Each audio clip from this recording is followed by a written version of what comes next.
ধাপে এগোবে সংস্কার। আর নির্বাচনের আগে অন্তর্বর্তী সরকার যে সংস্কারের রূপরেখা গ্রহণ করতে যাচ্ছে তার 4 ধাপে বাস্তবায়ন করা হবে।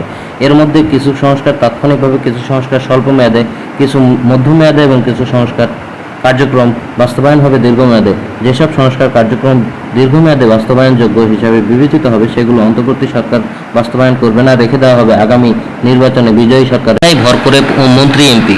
আওয়ামী লীগ সরকারের আমলে অন্তত 25 জন এমপি মন্ত্রী দ্বৈত নাগরিকত্ব থাকার তথ্য পাওয়া গেছে। তারা তথ্য গোপন কিংবা মিথ্যায় ভর করে জনপ্রতিনিধি হন। এদের প্রত্যেকে বিশ্বের বিভিন্ন দেশে বিনিয়োগ এবং বাড়ি কিনেছেন।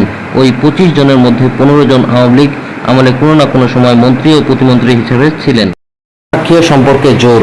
জাতিসংঘের সাধারণ পরিষদের অধিবেশনের সাইড লাইনে বৈঠক করেছেন অন্তর্বর্তী সরকারের পররাষ্ট্র উপদেষ্টা মোহাম্মদ তৌহিদ হোসেন ও ভারতের পররাষ্ট্রমন্ত্রী এস জয়শঙ্কর। যুক্তরাষ্ট্রের নিউ ইয়র্কে স্থানীয় সময়